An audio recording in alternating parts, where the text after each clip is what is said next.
Okay. Hi, everyone. I'm Lynn Woodland. I'm the author of a couple of books. The first one is Holding a Butterfly, an Experiment in Miracle Making.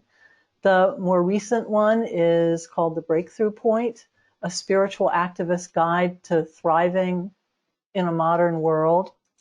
And this is an introduction to my most intensive offering, which is a 5-day workshop called Power, that's coming up soon, this March, 18th through the 22nd. And I don't do these terribly often anymore. So I wanted to just explain a bit about what it is. Um, Partly because it's always been hard to describe this particular workshop, even by the many people who've attended them over and over and over again. And people do often come back after having done once. People, use words like most transformational experience ever, incredible, miraculous, life-changing. But what does that mean? What really happens? And truthfully, it's been hard for me to describe how it's so different from other workshops I do, as well as other seminar programs out there in the world of workshops. But I am going to see if I can put some words to how it's different and to what the process is that's so hard to quantify. Um, First off, the power intensive starts with a very different premise than your typical seminar. The seminars, they're generally about a teacher sharing their teachings. And even if they're experiential, they're still centered around a set of teachings.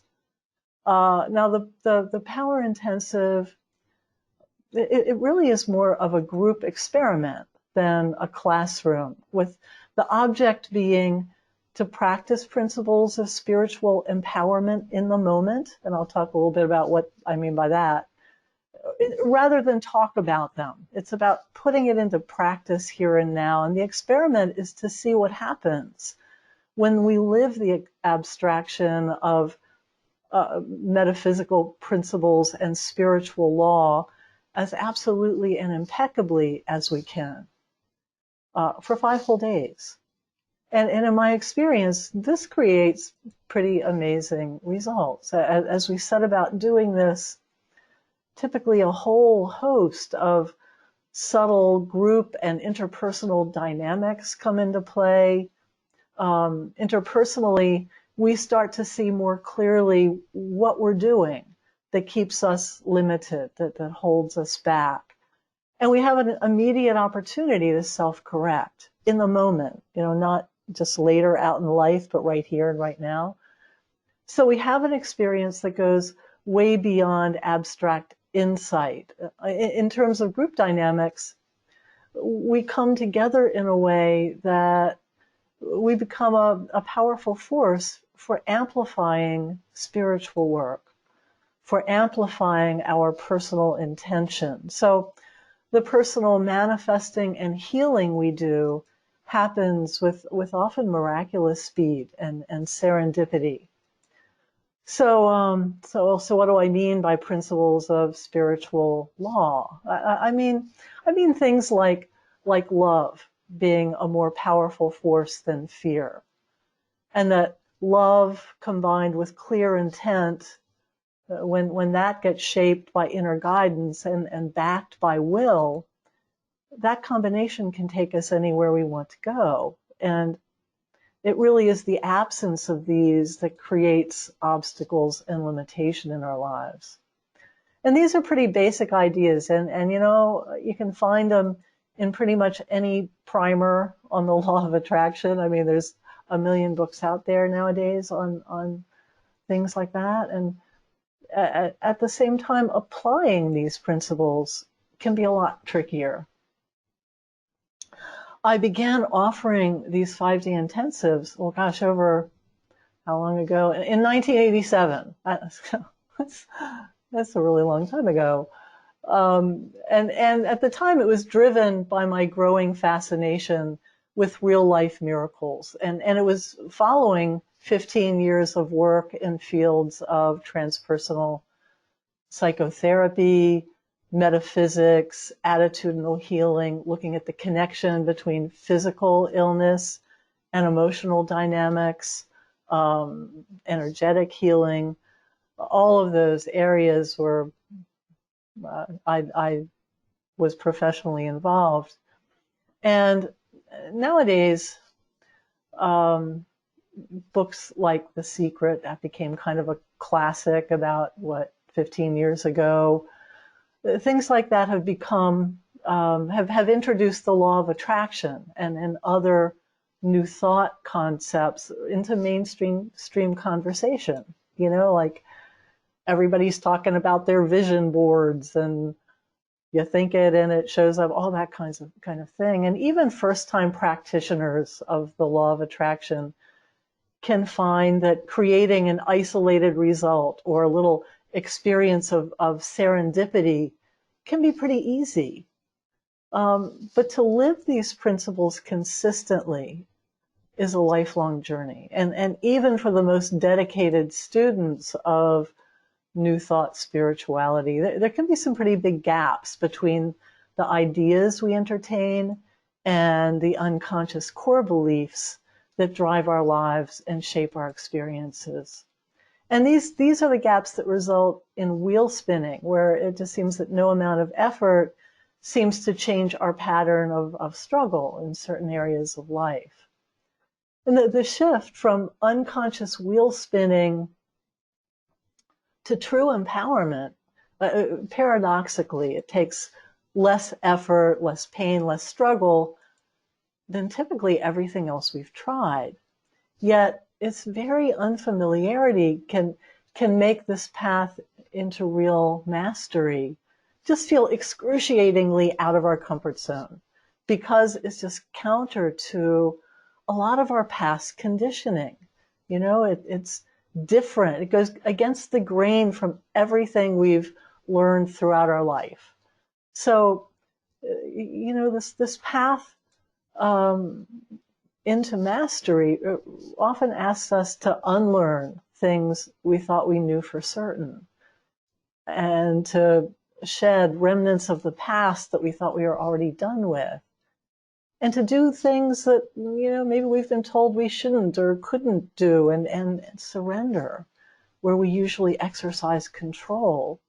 And most of all, just be willing to step out into the unknown, sometimes in some really basic and simple, and you wouldn't think terribly scary or difficult ways, but because they're new, they just seem really out of our comfort zone. And this process can be, at times scary, and at times exhilarating, and even ecstatic.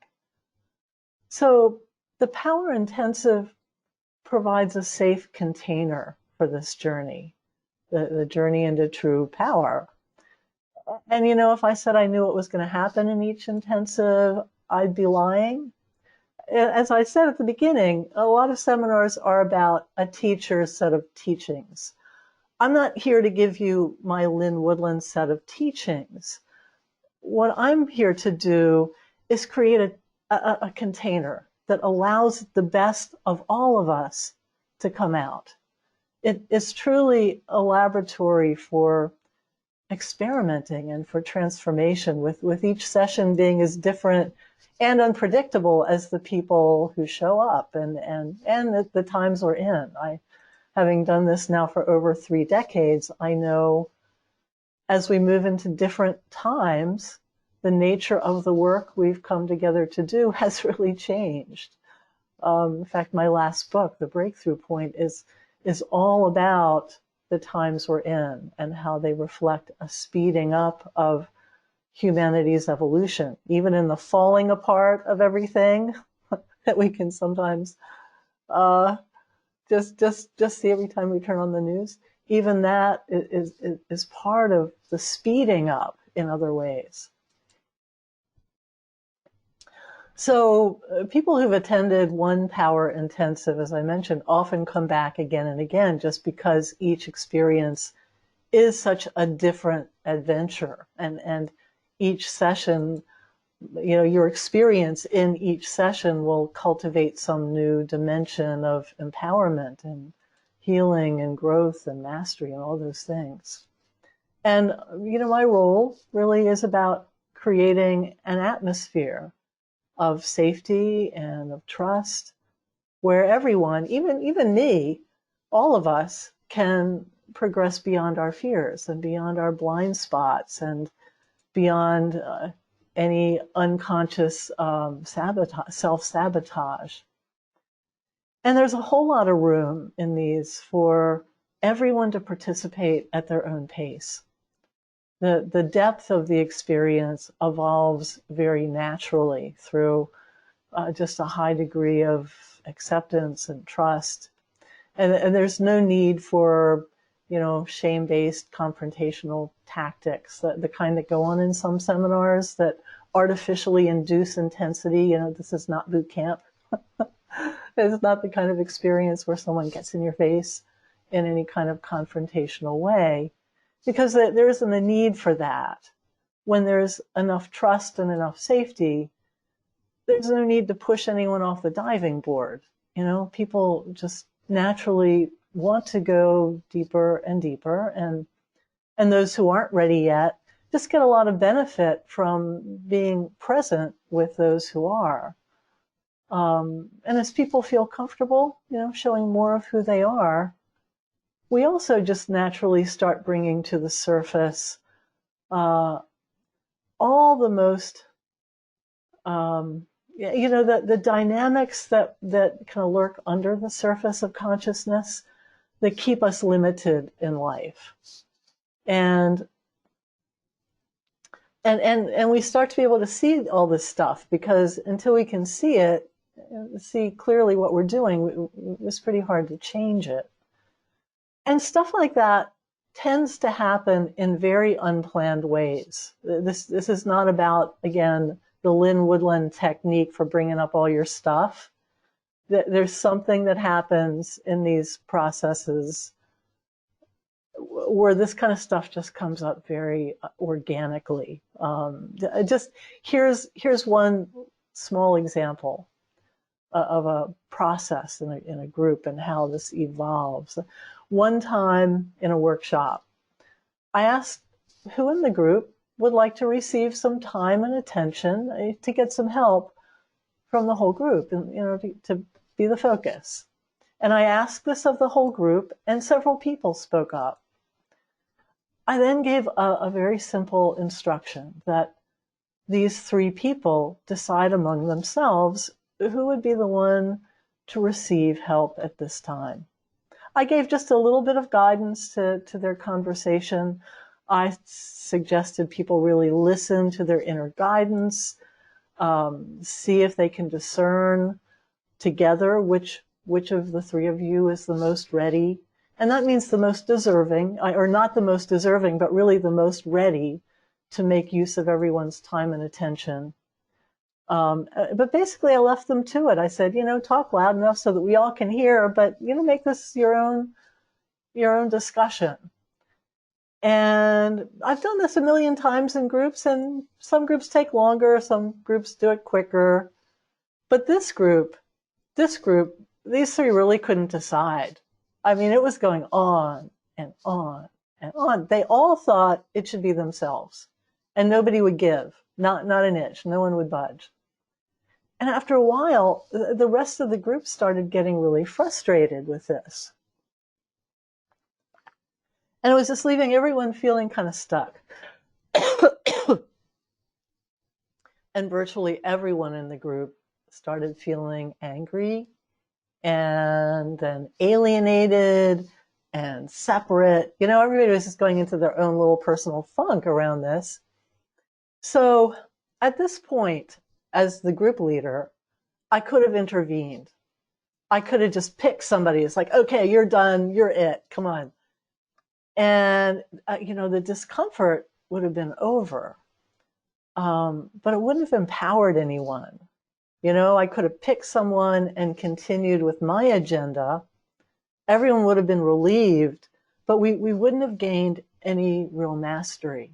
In fact, if you think about it, whoever I picked wouldn't really have won all that much, because there would have been at least two people in the group, the ones who didn't get picked, who really thought it should be them, who would have been left feeling kind of checked out and probably angry and like they'd been dismissed. And anyone else in the group who was identifying with the people who didn't get picked would be feeling some of the same, like, why didn't you pick them? Like, I don't know. So anyone I picked might have gotten some time in the group, but they wouldn't have gotten the full attention and support of the group. So when you think about it, instead of feeling cared about, it would just affirm for this person that they don't deserve and can't get willingly given support in life. And you know, anytime somebody sets up that kind of a dynamic in group is probably because that's what goes on in their life a lot outside a group. So the whole situation where people are fighting to get their own needs met at the expense of others, getting frustrated, it's a tiny little microcosm, a tiny little microcosm of something that happens a lot in life. It happens when we live from a place of fear and separateness rather than love. When we live from a belief that not everybody can get what they need, that there's a lot of scarcity around getting taken care of. And that happens a lot in life. It's a very human dynamic. And on some level, everyone loses in this scenario. So here we're getting back to spiritual principles. It might seem like a small thing, like making a mountain out of a molehill. If you're just experiencing it in the moment in a workshop, it's like, God damn it, Lynn, would you just pick somebody? I mean, you know, you could easily start thinking that way. Like, get the show on the road. It's your job. You're the group leader. And yet, if we can't live from spiritual principles of living beyond our fear and our scarcity feelings, if we can't do that in a basically kind, insightful, civilized group of workshop participants, how can we hope to do it in other more challenging settings? You know, and if we can do it here in this little microcosm of life, we develop a skill. We develop something that goes with us outside of the workshop setting. It begins to generalize to life. So what we did in that instance, we just stewed in that uncomfortable dynamic for a while. I didn't do anything to fix it. And I won't share every detail of how it resolved, but it did resolve. It resolved when someone in the group just changed their thinking, changed their consciousness, really. It wasn't even one of the three who wanted time. And again, here we have spiritual law in action, because when one person steps out of their fear-based consciousness, it can change a whole group. This is a very powerful truth. And this is something we can see in action time and time again in a power intensive. And in this case, one person did that. The person didn't try to make anyone else in the group change what they were doing or thinking. They did it purely by changing their own state of mind and speaking from that place without trying to blame or change or shame anyone else. In fact, the individual just shared in this very heartfelt way how the frustration of the moment was reminiscent of recurring life experiences and of feeling powerless.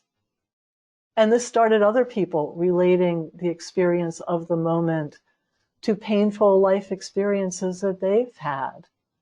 And it was an amazing thing to watch, because it started everyone shifting from feeling angry and blaming and victimized by feeling out of control of what was going on, to realizing that what was happening with the three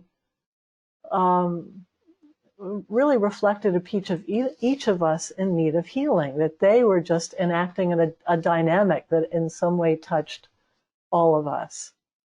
And if it didn't touch anybody, then that person would just be perfectly calm and fine with what was going on. They wouldn't be frustrated. It wouldn't be a problem for them. They'd just be like, hey, I'm chill. Just do what you need to do.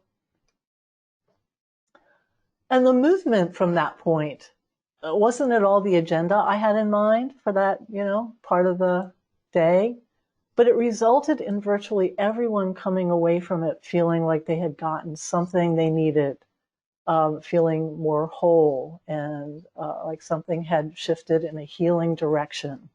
And nobody was left feeling frustrated or dismissed.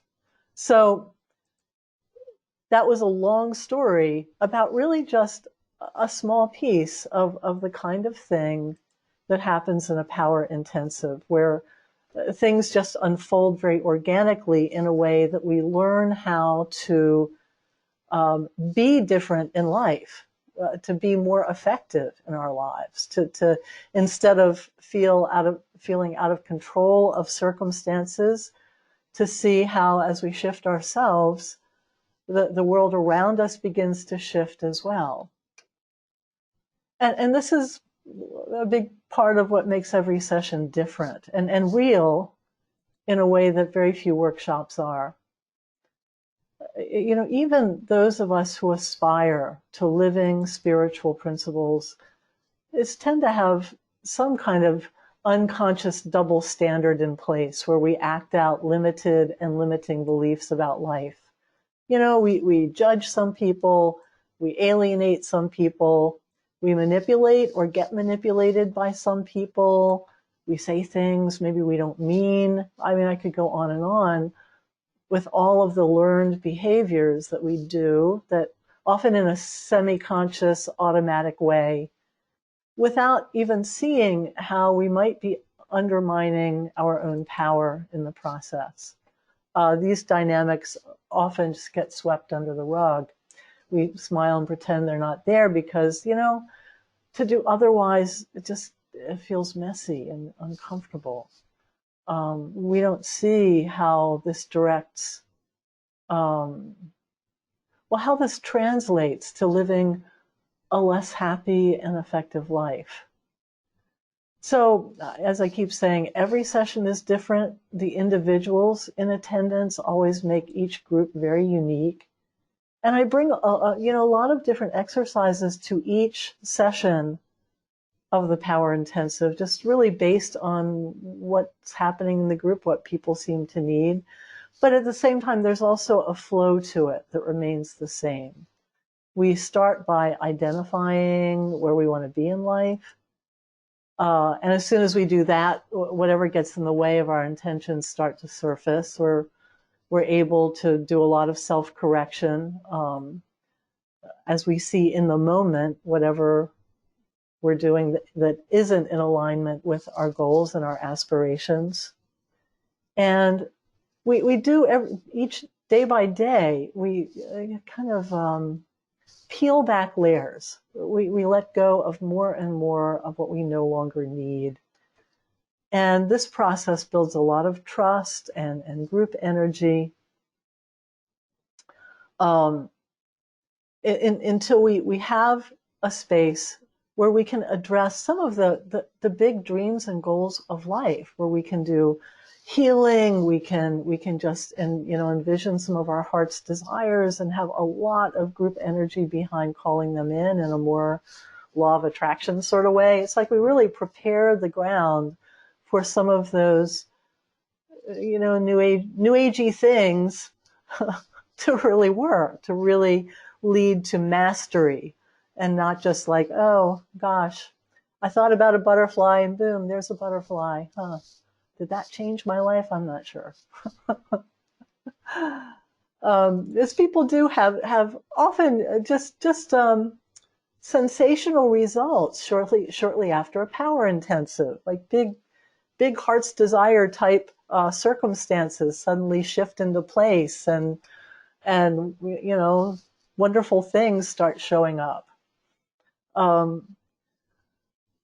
It's because when a group is operating from a place of love, the group creates a synergy and a power. It becomes exponentially more powerful than the sum of all its members. And it actually has the capacity to raise up, even people who don't quite believe in the process, who aren't totally, it brings everyone up. It raises everyone to a higher level of functioning than any of its members separately.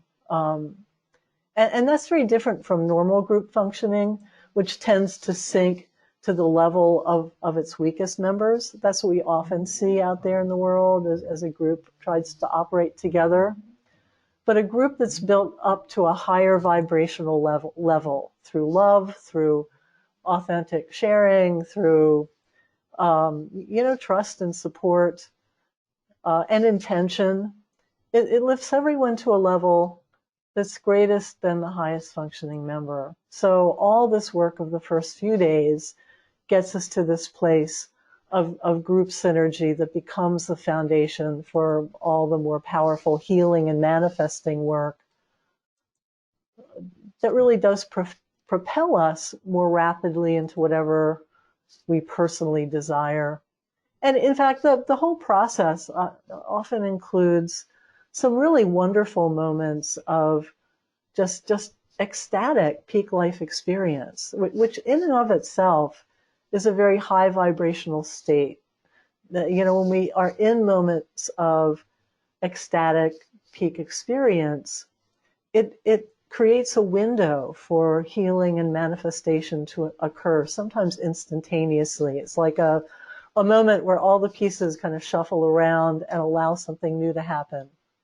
And the high sets us down. Again, we come down from that high. We tend to come down feeling less afraid of change and the uncertainties of life, more trusting in the process of life. Now, I keep saying I don't really have the Lynn Woodland method for you all. It's not my purpose in doing these. What I do bring to the experience is basically a skill set in crafting group experiences and working with the dynamics that present themselves in the moment.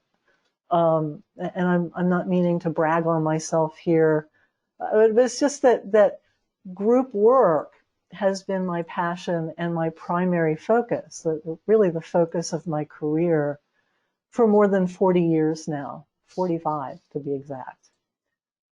So I always figure if I wasn't good at it by now, it would be kind of sad. 45 years. It's got to teach me something. And my approach is actually pretty different from most presenters. So I've collaborated with many people over the years on workshops, and I've noticed that there's often a disjointed quality to workshops, because really most people who are presenters have a lot of wisdom and have a lot of information in their fields, but aren't necessarily skilled at how to craft a group experience. So there can be a tendency to throw out a bunch of exercises that don't always work together or don't work for everyone. And while there can be a lot of value in these experiences, they can be exhausting or just not as deep as they could be, or just miss the mark altogether for some people. I've done a million workshops myself. I've attended workshops with gazillions of people, over my 40 odd years. And I've been to events with very extroverted presenters who just love touchy-feely stuff and have everyone dive into warm, fuzzy cuddling right away. And half the group loves it, while the other half is cringing and can't get away fast enough. And then there are the cerebral, introverted presenters who feed people's minds until their brains are kind of fried by the end of the day. And then I've seen spiritual presenters who raise people's consciousness, but don't necessarily know how to connect these higher states to the healing of just basic human issues like rage and loneliness and depression. And then there's psychological presenters who help people gain insight, but not necessarily spiritual connection or personal empowerment. Or on another end of a spectrum, cathartic presenters who put people through techniques to expose their deepest wounds and emotions without honoring individual pace, or creating a feeling of safety first, or without knitting people back together afterward.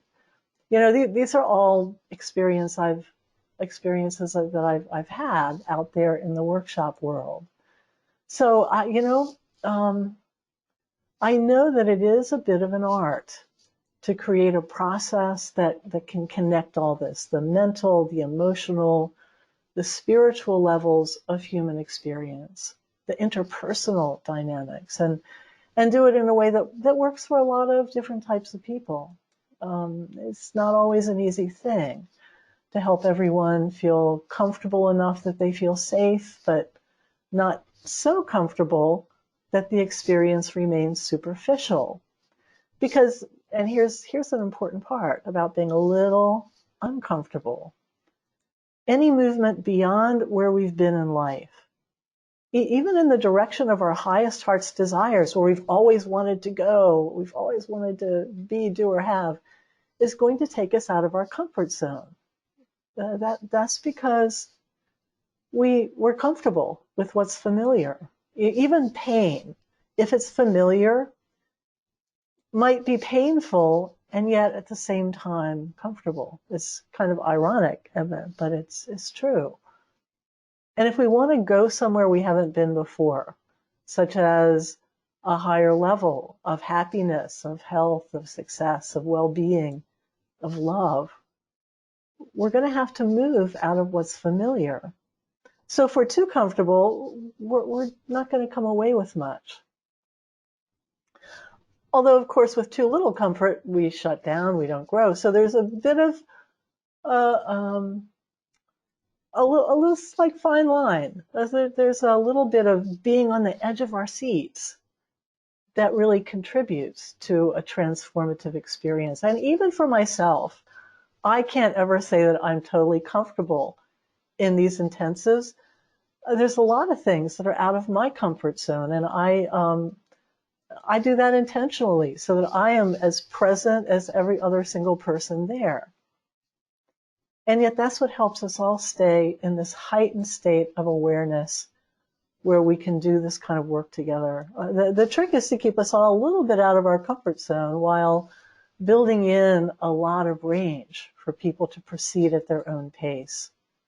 So there is structure to these intensives. They're not these great big unfocused encounter groups. There's times when we're working in small groups in more intimate ways. Sometimes we're together in one group. I bring guided exercises to the process. And again, to a large extent, my exercises are designed to bring out the wisdom, the leadership in everyone, so that as a group we start to operate together at that higher level of synergy. And again, this isn't, it's not the Lynn Woodland method for doing anything. Any structure I bring is simply to help each of us become the best possible leader in our own lives. Like, I don't want you to follow me. I want you to become a leader, an empowered person, an effective person in your own right, in your own life, in your way, not necessarily my way. And as I already touched upon, sometimes I just throw away whatever structure I planned and just work with whatever's happening in the room. And the end result, I don't always know how we get there to the end of the 5 days. It can be wild and wonderful and blissful, and we laugh, we cry, we scream, anything can happen. There's a lot of range of possibility. I don't always know what it's going to look like. What does seem to be consistent for virtually every single group is that we get to this place where we feel seen and known and loved in a way that's more unconditional than perhaps we've ever experienced. And there's something very healing about this. I mean, this in and of itself has a tremendously healing effect on any kind of physical issues we might have. It literally is a healing state for the body. It really supports emotional well-being. It's a very high vibrational state to simply feel safe in our own skin and seen and known and loved for who we are. It just starts attracting circumstances to our lives that reflect who we've become. It's a powerful thing, and it just feels really good. You know, it feels great to have that to really know what that is, to be loved, to love unconditionally, to feel that with a room full of people. And as I said, people do often have these really interesting, like, boom, miracle experiences. You know, I've had people just write to me with all their stories, like the woman who is dreaming up her perfect new car, on her way home from the workshop, just checked her phone messages, and there was a message from her dad who was just going to go help her, you know, buy a car the next day. You know, all these crazy things. A woman who wanted to make peace with her mother, who she hadn't spoken to in many, many years, kind of resolved she was going to call her mother up to make peace. She didn't get a chance to do it because before the workshop was over, her mother called her with the same intention. People have attracted big lumps of money. People have healed physical conditions. People have had important other people show up in their lives, like a new mentor or romantic partner, new job opportunities. Poof, there it is. You know, all kinds of stuff like that happens shortly after a power intensive. It's not an unusual thing. But I think even more important is that there's just a significant lift in overall quality of life. And people come back again and again, excuse me, because each session is such a whole different adventure in becoming powerful and effective in their lives. So who is a candidate for power? Let's talk about that a little bit. When I think about who the best candidates for these intensives would be, I really don't think in terms of who needs the most help. I think much more in terms of who has something to contribute to the process. I recommend this intensive to people, you know, who already have a sense of themselves, of their own power, and are ready to achieve a higher degree of mastery. When a group of people like that come together, there's truly no limit to what we can create. We just lift each other up to a very high vibrational place. And I don't recommend this intensive for everyone. I would say if you feel very shaky in your mental health, this is not a substitute for mental health care. If you're very new into addiction recovery, I don't recommend this because, you know, when you're in that state, you really want to stabilize rather than have a great big lift. You know, you just want to kind of keep things balanced. If you've been feeling suicidal, I wouldn't recommend it. I mean, I don't recommend it. I think you need a very different kind of mental health care.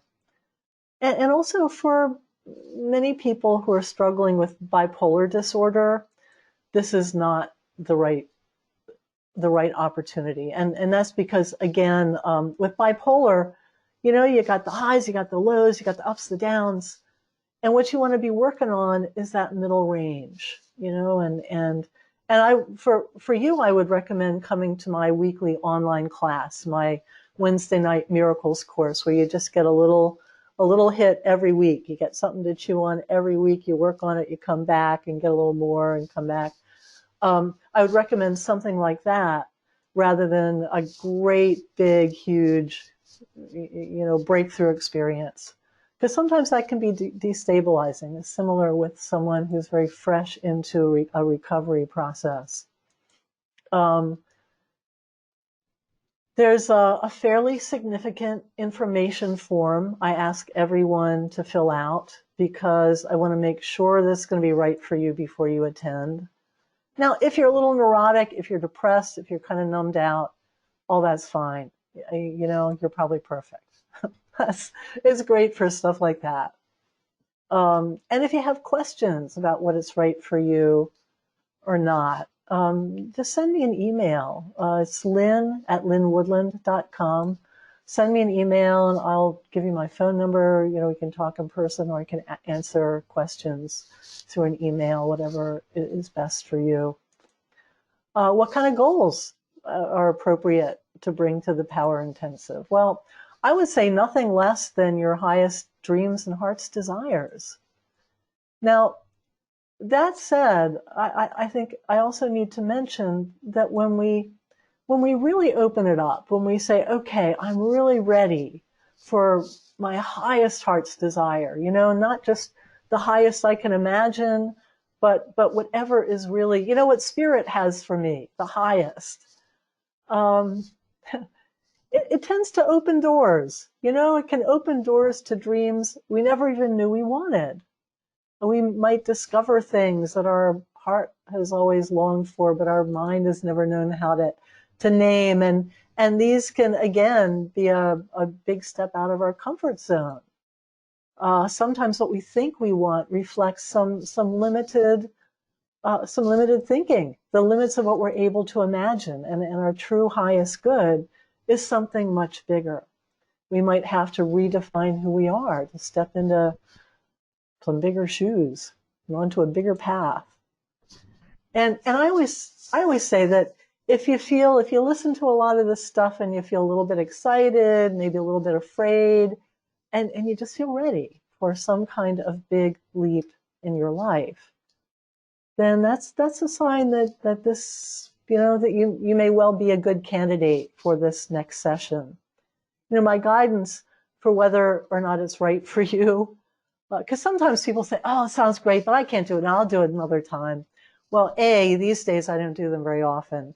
And B, if you're getting the inner urge now, it might be because the people who are going to make the best intensive experience for you are coming to this one. Your intuition is often a signal of that. If you're getting the call, move things out of the way. Because if you're really feeling that it's right for you, you can do that. You can move circumstances around and make this work in your life. Trust me, I've seen people do some seemingly miraculous things just by having such a clear intention that I'm doing this, nothing's going to get in my way, I'm going to make it happen.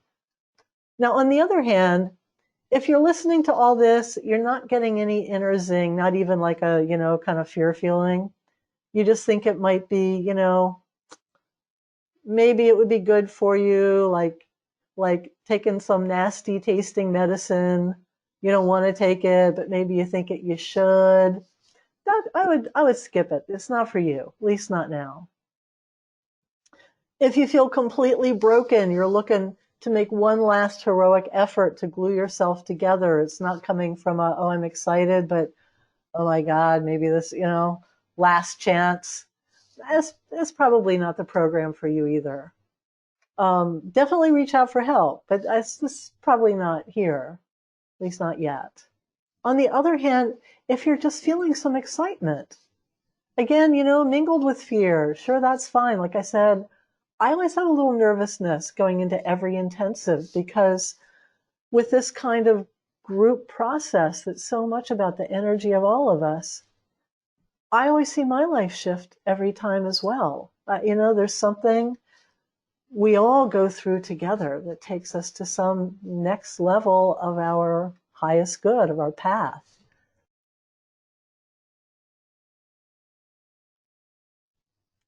If you're feeling any of that, make it happen. Just figure it out, make it happen.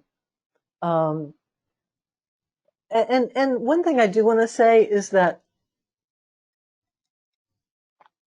when we do decide we're ready to take some kind of leap into our highest good, there is a certain amount of unconscious resistance that will often come up and start kicking and screaming. Maybe we'll get sick. Maybe other people's needs will seem to get in the way, like, oh, I shouldn't do it now because so-and-so wants me to do blah-de-blah.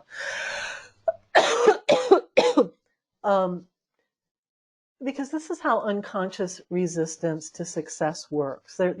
Typically, we all have a little primal inner being that equates safety with whatever is familiar.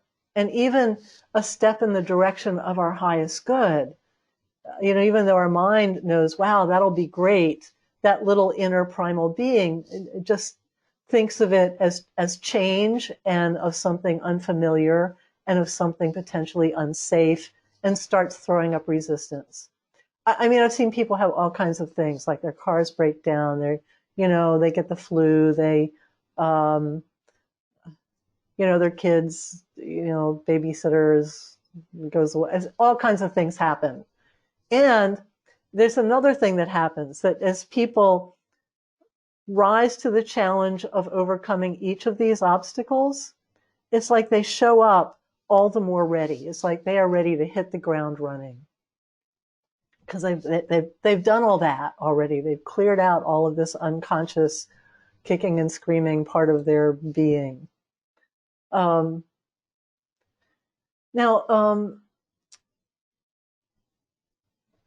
About payment, this workshop, like almost every other thing I do for decades now, I do on a self-determined payment basis.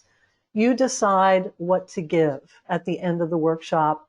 I make the giving of money part of the spiritual work in that I ask you to check in with your inner guidance, to not even decide ahead of time, just wait until the last day. We go into a meditation, you listen.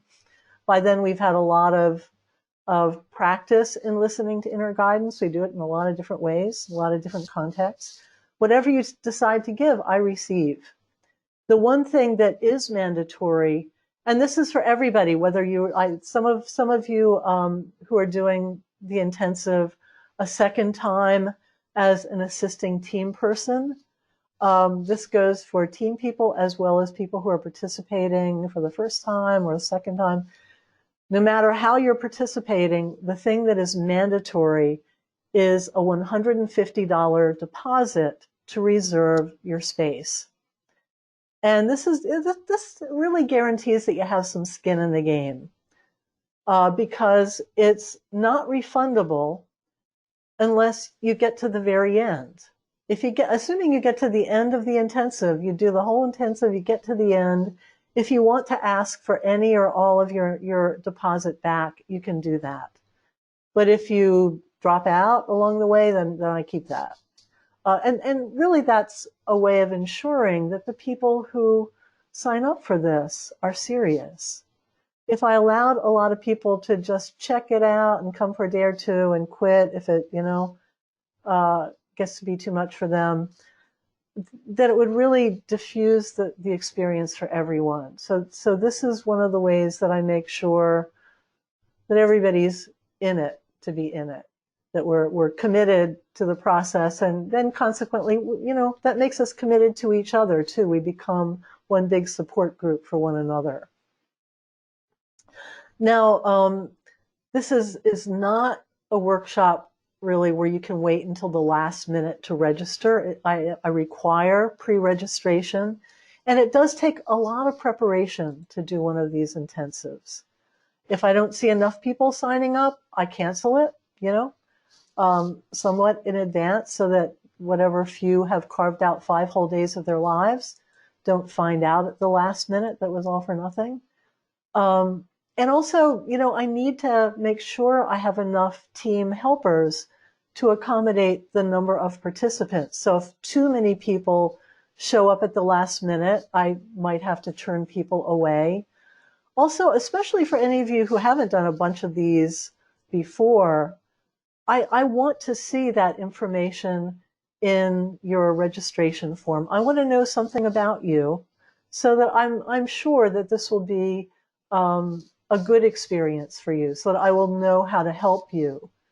Uh, Also, I want you to vet me. I want, if you haven't had much exposure to me before, that's why I want you to watch this event tonight.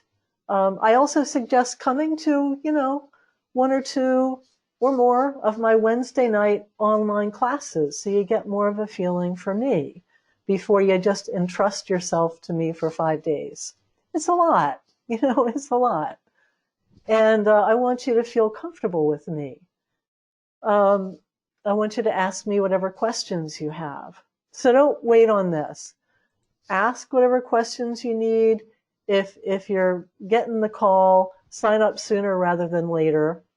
If you'd like an application form, email me and I'll send it to you. Just email me at lynn@lynnwoodland.com. That's Lynn, Lynn, at Lynn Woodland, WOODLAND.com. Ask for a registration form and I'll send it to you that way. And I've also heard, just FYI about registering, I've heard a lot of people say that their intensive experience began as soon as they committed to it. As soon as they handed in their registration form, they gave their deposit, something started happening. They started noticing life speeding up and obstacles clearing out of the way, and some of the healing starts at that moment. And I think that happens because I think there's been studies about that with psychotherapy too, that as soon as people sign up to see a therapist, they start noticing like healing things happening because they've just set their intention, they're ready, they're on it. So that's just my way to urge you to let me know soon that you're considering it.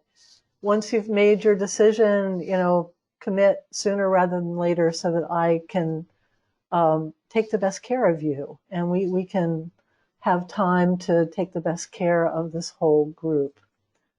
So I want to just open it up now for questions, thoughts, comments, anything at all people might want to share. I know there's a couple of people here who've done this before. If you want to share, go ahead. Anything at all. I know Jenny and Marina are both here, and I think you're both coming to this one, if I'm not mistaken. And I think everybody is muted now, so just click on your microphone icons, or if you're on the phone, just click *6 if you want to speak. Well, I've always gotten a real kick out of this, and I started going to these after we were married. That was one thing. This is Bill, my husband, speaking, just FYI. And it was a shocker to what extent it transformed my life. Each one of them was a building block on another. So I've been a repeat user of this. And even when I fight it, and I do fight it, I don't want to go. I don't want to go. Once I'm there and I give trust to the group, bam, miracles, transformation happens. My kids today tell me that I'm a different person than they knew me as their father when they were growing up. And I really credit a lot of that work is in this group experience. And I also credit the work I did after the group experience. So I definitely believe in it as a continued part of my life. So I'm going to hold up there. And Bill, you'll be there. You'll be there. Yes, I will be there. I'm looking forward to it. I think it will be a powerful group this time. They always are, but I'm really interested in the energy that we're starting to build now. Mm-hmm. Yeah, I hear there are some musicians coming. Should be Uh-oh. I won't be the only one. Oh, You won't be, darn. I don't think so. I mean, I don't have any applications and deposits yet, interestingly, but there's an awful lot of people who've been, I've heard might be doing it. So we'll see. We'll see how it shakes up in the end.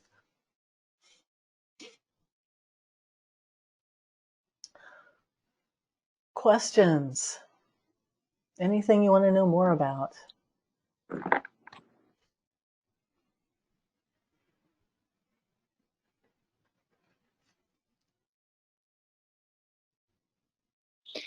Um, I I just want to say, so my mom has been doing these power intensive workshops since I was 3 years old. And this is Marina speaking, just FYI. Yeah, let's see. There we go. Um, my mom has been doing these workshops since I was 3, and looking back, I didn't think it much of it at the time because it was all I knew. But looking back, I really feel grateful because there was this kind of changing but steady group of really supportive, loving people in my mom's life growing up. And, the people that come to these workshops, I feel like are really ready to get real and to bring all of themselves there, the good, the bad, the ugly. And so I did my first power intensive last year, and my daughter was also 3, which I didn't make that connection until after I had committed. For me, um, it was challenging, and it pushed me out of my comfort zone, like you suggested it would. Um, and there was a lot of parts for me that were really uncomfortable, like physically because of the pain that I was in, but it gave me a safe opportunity to explore the emotions that were around the physical pain. And it was like the first time that I think I had really started to let myself dream, because I had been in a period of some pretty deep depression and was pretty stuck in survival mode. And I'll just share kind of maybe the biggest shift that's happened since the workshop, which I'm now just connecting the dots. But I had started to do more music, singing, and guitar playing, and I hadn't written any songs until halfway through the power intensive workshop. I wrote my first song and I sang it at the end of the power workshop. And now a year later, I've written 15 or 16 songs. And I really do attribute a lot of that energy that opened up in me, to the power. At the time of the power workshop, I was in a lot of physical pain. And so it's like, I don't even know if I was really tracking my progress, because by the end I was still in a lot of physical pain. It didn't eradicate that for me. But it definitely kind of started this tsunami feeling of just energy that needed to start moving out of me. And I needed to start creating. And after the workshop, I started meditating a lot, and just shifting, really showing up for myself in a way that I hadn't previously, and I don't think I even previously thought I could. So I feel like a lot of what I got out of the workshop, just the fact that I got through it and showed up for myself 5 days in a row when my body was screaming at me, get the hell out. That in of itself was a huge accomplishment for me, because it was like, oh wow. So, okay. So when I actually put my mind to something, I can do big things. Because I think I had lost a lot of confidence in myself with my capabilities just due to chronic health problems. So yeah, so that's my input about the power. And yeah, and I have, I think, 4 friends that are coming, and I'm really excited for that, to feel like I get a chance to get to know all these people on a deeper level, and for us to kind of take off the masks, even more than we already have. And yeah, and I was telling Greg about it, that I'm scared shitless, but I know that what's on the other side of this is going to feel great. And I'm just the fear of staying the same is currently bigger than the fear of trying new things and pushing myself out of my comfort zone. And that wasn't that way for a long time. The fear of the unknown, and the fear of what if this happens or that, or, that those stories is what kept me paralyzed for a lot of years. And I didn't really create much of anything. I just survived. And, I've gotten to this place, I'm almost 33. And, I don't want my life to be over before I've seen what my potential is. And I really do believe that, workshops like this can that open that to me about, what I'm capable of. So. Yeah, thanks, Marina. One thing, I mean, I just have to give you feedback. You're like a completely different person than the person I met a year ago, a little over a year ago. But I've told you that before. It's something you touched on that I haven't talked about all that much, is the way community forms through and around these intensives, and it's been a lovely thing to watch, that people do come away often with people who wind up being lifelong friends. And it also has been an amazing thing for people to do with the community of friends they already have. I've seen people bring in their friends, and suddenly they are joined at a much deeper level than they ever thought possible. So it's really, it is something that you take with you in terms of having this ongoing community of friends, if that's something you want.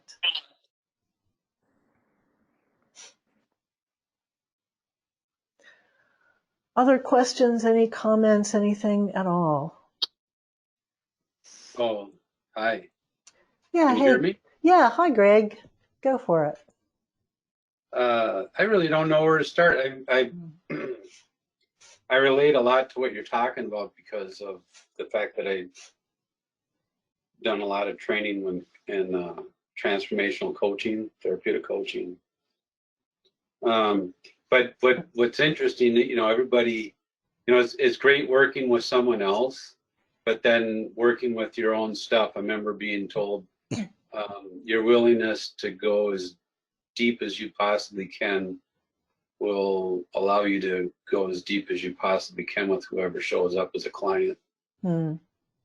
And I'm wondering, one question, what have you done to make changes in your life that are significant, and how deep was that for you?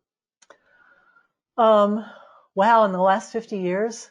I That's know a, it's a lot. that's a Just big one or two question. significant. Yeah. No, Yeah, well, we I all hear have. you. I hear you. Yeah. I've in a lot of my training, which I would say my training work was most intensively from about age 20 to 40.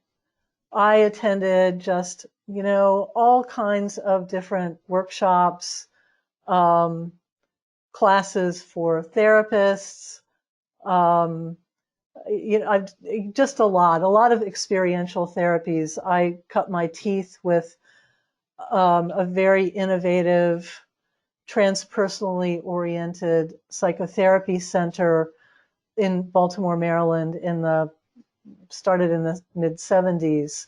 And from there, I started an attitudinal healing center that was in the 80s, more for people dealing with physical illnesses. Um, since that time that I thought of as my intensive training period, I know I often find in my own workshops that there comes these moments where I have a choice to either step behind the role of being the facilitator and stay comfortable, or in some way be more authentic with what's going on with me. And when I do that, when I'm willing to do that, it's totally out of my comfort zone. And it has a way of taking the group someplace they need to go. In that, my personal philosophy about leading a group is that I start out being, the obvious captain of the ship. Everybody knows, I got the steering. I'm doing it. By the end, I want to make myself obsolete.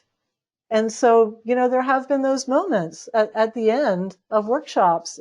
Typically it happens where, my own stuff comes up, and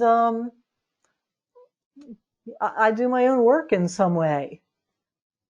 So I would say there's that. Now, my husband and I have been doing imago therapy together, like in couples counseling, for about 5 years. And that's been a lovely way of just doing my own work, looking at my own stuff in cooperation and collaboration with my life partner. So does that answer some of your question? Is that kind of what you're Yeah, that fills. So Marina came to me with this, and obviously is way more excited about it than I am, because I didn't know nothing about it, and I've been somewhat resistant. So number one, I know working with other people, and then also watching myself and seeing my history, having too many things going on, nothing ever gets done. And there's never a settling in, having too many systems going on. And so I'm terminal and have never been here before. And I don't even know that I've really accepted it totally. And I have an incredible amount of excess potential, and the inability to go and exercise that, and it's very frustrating. I mean, and it makes me really sad. And I guess I don't. You said you work with patients that were ill and stuff. So have you worked with people that are terminal? Well, first off, I never identify someone as terminal basically till they're dead, because I've just seen too many people who have been called terminal by their doctors who go on to live many, many more years. So I just don't use that as a definition. In terms of my experience, yeah, from the early 80s on, I've done quite a bit of work with people dealing with all forms of physical conditions, including people close to and around that time of passing on. Some of my own belief about that later time of life is that it's often a time when people do some of their most important spiritual work. And some of, one of my very closest friends who passed away many years ago was really the most alive the closer she got to dying. So I think of any magnitude of disease as being unlimited in terms of our potential as a human. I don't see it as having any limitation on who we are and what we can be in the world. I mean, actually, just a year ago, there was a young woman who attended an intensive who had stage 4 metastatic breast cancer. She had just been diagnosed. We sent her to, my favorite healer in town. She basically received healing pretty much every day for months and months and months and months. I think she's still receiving pretty intensive healing sessions. She now is cancer-free, planning to live a nice long life. So, I really don't, I don't see a lot of limitations. And I think that sometimes the ending of a physical life can be the most rich time as well. Right. So you said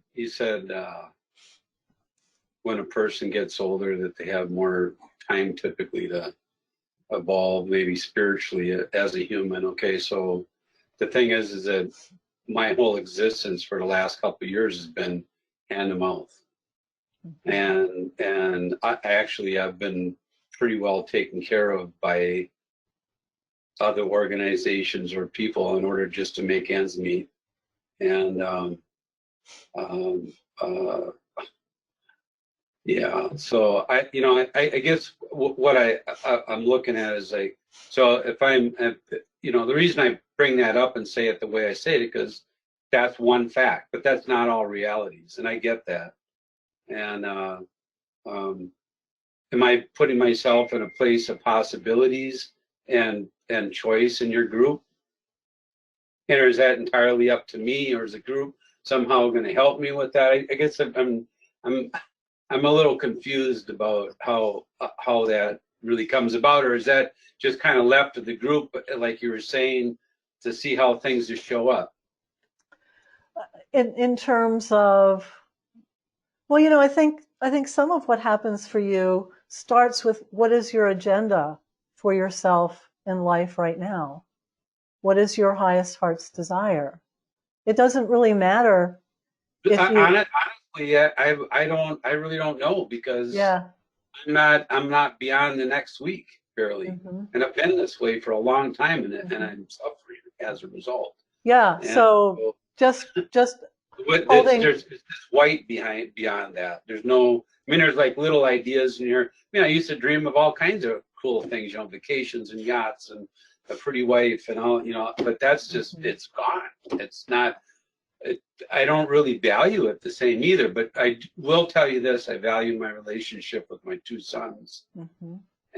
And if there's any joy I have, more than anything would be them. So I guess when I found out about this originally, that was the thing that was on my mind more than anything. What about my sons? What about my existence with them in life, and other than that, I really don't have any place to point to or anything I can say that's substantial that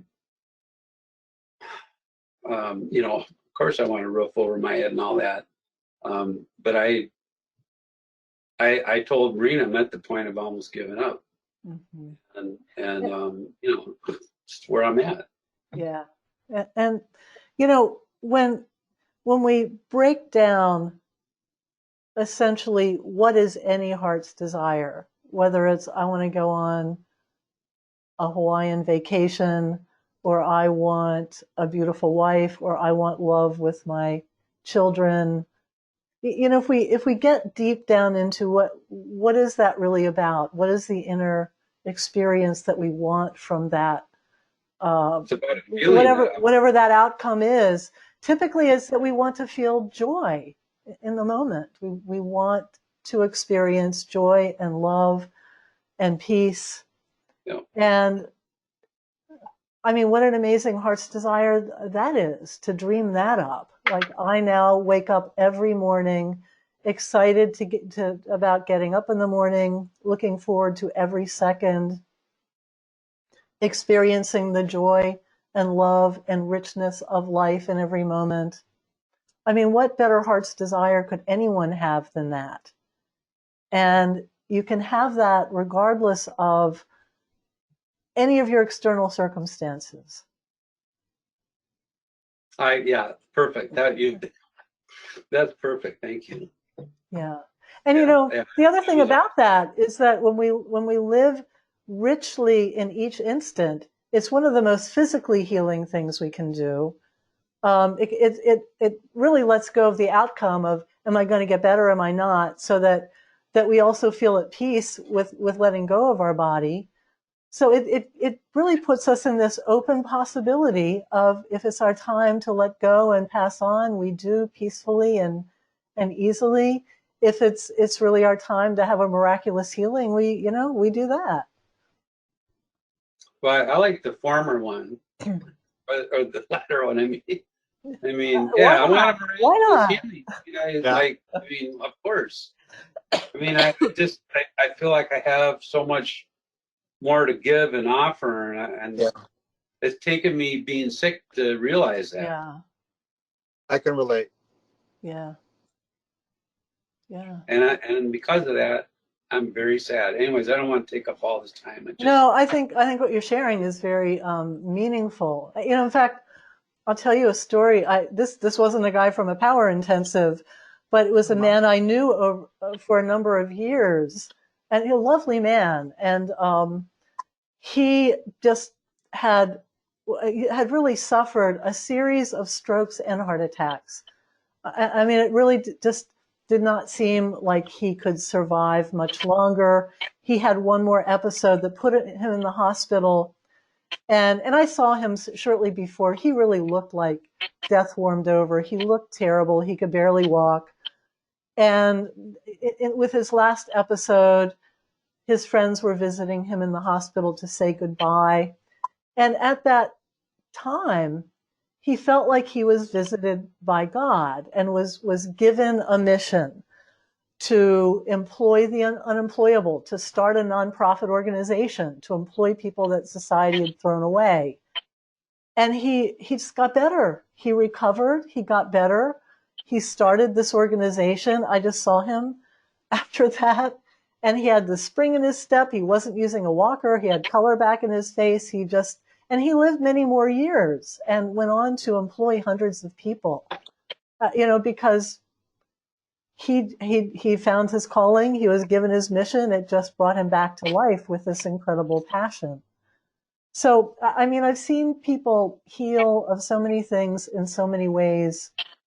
I could tell stories about it all night. And on the other hand, I've seen people pass away very peacefully and joyfully too. So I don't really have any judgment about which is better.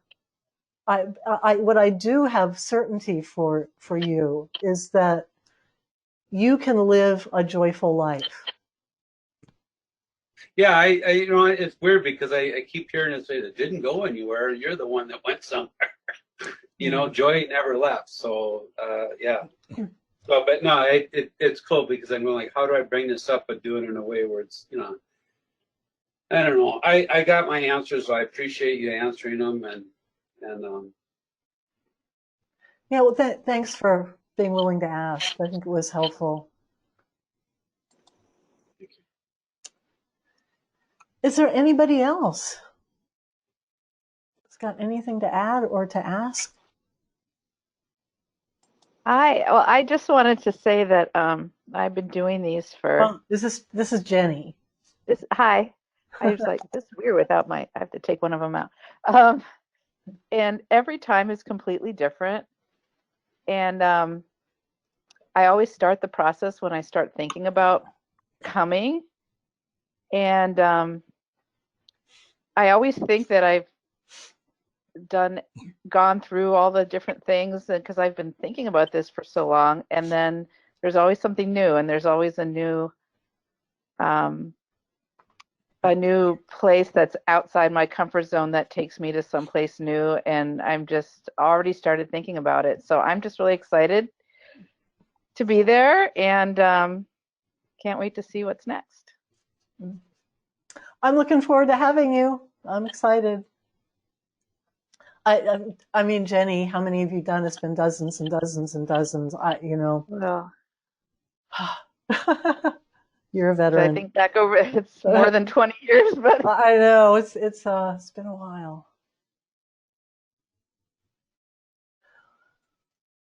Well, folks, I see there's some of you who are watching on Facebook. I don't think you're hearing the questions that people are asking. I don't think you have that audio. Sorry about that. But if you have questions for me, just message me with them. Message me on Facebook or send me an email to lynn@lynnwoodland.com. And if you're getting an inner yes about it, please do join us. I do think this is going to be a very interesting group of people who are coming together. From what I hear about the interested parties, I think it's going to be a very exciting group. So I think I'll call it a night. Thank you all for joining, and I look forward to seeing some of you in March. We'll have a wild and wonderful 5 days together. And until then, namaste. Feel free to come on a Wednesday night. Every Wednesday, my online miracles course. I live stream it here. I also send out an email about it. Message me for the login information. I'll send it to you. Namaste, everyone. Bye. Thank you. Bye. Bye-bye, Yeah, everybody.